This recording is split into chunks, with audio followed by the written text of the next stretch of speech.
some of Maulana Abul Kalam Azad. Maulana Abul Kalam Azad was a freedom fighter and he was brilliant visitor.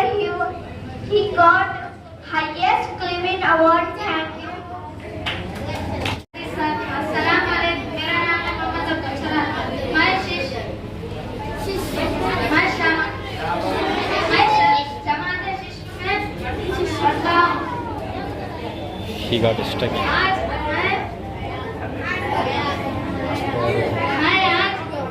कमल भी डरे रहे थे। अरे अरे खामोश बैठ। आलमा इकबाल की जिंदगी 1922 में आलमा इकबाल लाहौर में किराए के मकान में रहते थे। मकान बदनुमा और टूटा-फूटा था और इसका किराया भी ज्यादा था। दोस्तों में से किसी ने पूछा, हजरत ये मकान कभी भी गिर सकता है? आलमा ने जवाब दिया, हाँ ये मेरी दुआओं से ही कायम है। आप इतना किराया भी देते हो? आलमा ने जवाब दिया, हाँ आप इतना किराया भी देते हो?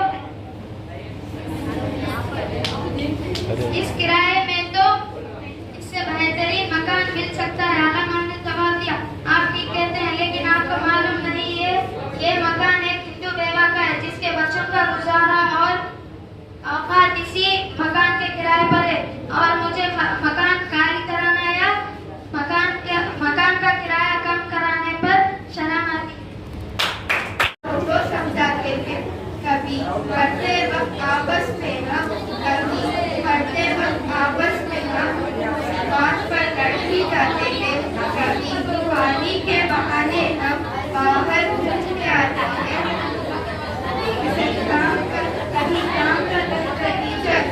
कभी काम का टीचर को पूरा चक्कर लगाते थे। कभी टीचर की तारीफ में हम भी गाते थे। कभी गुस्सा आ जाने पर हम थोड़ा अकड़ भी जाते थे। कभी सॉरी कहकर टीचर को फौरन बैठ भी जाते थे। कभी ब्रेक के बाद चीज को हम चुप कर खाते जाते थे। कभी टेस्ट किसी का होने पर डंडे भी लगाते थे। कभी टेस्ट में चीटिंग करते थे। कभी टेस्ट में चीटिंग करते थे। कभी पढ़कर ही हम आते थे। कभी फांसी क्रॉस भी चलती था।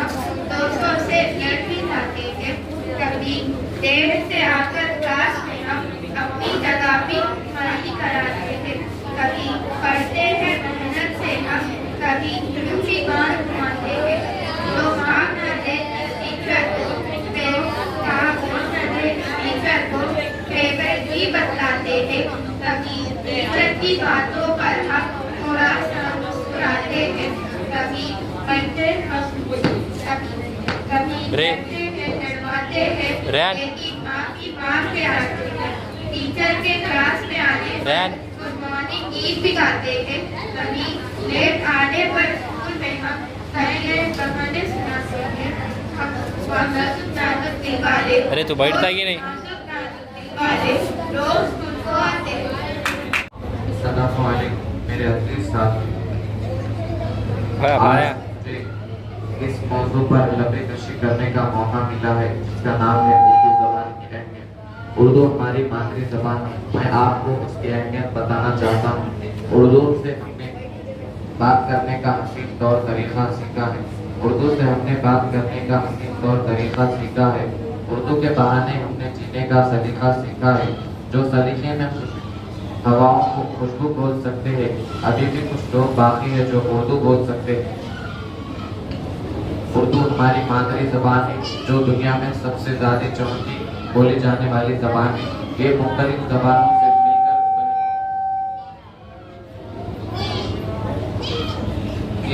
ज़बानों से मिलकर बनी है। उर्दू ज़बान को हिंद, पंजाब और कई जगहों पर बोला जाता है। उर्दू ज़बान हमारी मादरी ज़बान है। हमें इसकी अहमियत करना चाहिए। हम तभी तरक्की कर सकते हैं जब हम इसकी अहमियत कर सकते हैं।